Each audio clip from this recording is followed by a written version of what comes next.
నాది నాది నిప్పు నాది నేల నాది నీరు నాది అంటూ 'కుబేర' మూవీ నుంచి అయితే గ్లింప్స్ అయితే రిలీజ్ చేశారు భయ్యా. ఆ గ్లింప్స్‌లో మాత్రం అయితే నాగార్జున మాత్రం అయితే ఒక ఆఫీసర్‌గా అయితే నటించబోతున్నాడు ఈ మూవీలో. దాని తర్వాత అయితే మన ధనుష్ కూడా ఉన్నాడు భయ్యా. ధనుష్ అయితే ఒక భిక్షగానిలాగా అయితే నటించబోతున్నాడు మన ధనుషు. అలాగే మన రష్మిక కూడా ఒక పేదవారిలాగా అయితే నటించబోతుంది రష్మిక.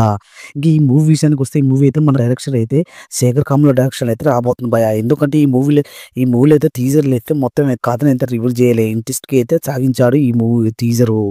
ఎందుకంటే టీజర్‌లో అయితే మొత్తం చూస్తుంటే అయితే ఒక డబ్బుకు, ఒక పేదవాడికి డబ్బుకు అనే స్టోరీతో అయితే పోతుంది భయ్యా. ఎందుకంటే ఈ గ్లిమ్స్‌లో చూసిన ప్రకారం అయితే గ్లిమ్స్‌లో అయితే ఒక డబ్బున్నోడు, ఒక పేదవాడు అనేది ఈ మూవీ స్టోరీ.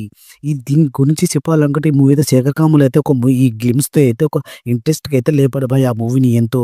ఎందుకంటే నాగార్జున అయితే ఒక పోలీస్ ఆఫీసర్‌గా ఏదో నటించబోతున్నాడని తెలిసిపోతుంది. ఆ డబ్బుకు పేదవానికి సంబంధం ఉన్నట్టు అయితే మనకు గ్లిమ్స్‌లో అయితే కనపడబోతుంది భయ్యా.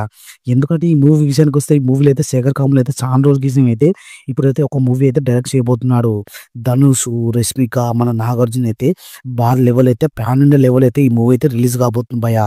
ఎందుకంటే ఈ మూవీ స్టోరీకి సంబంధించిన అయితే ఈ మూవీలో అయితే చూపించేసాడు. ఎందుకంటే ఇంక స్టోరీని అయితే ఇంట్రెస్ట్‌గా అయితే లేపేశాడు భయ్యా ఈ మూవీ గురించి.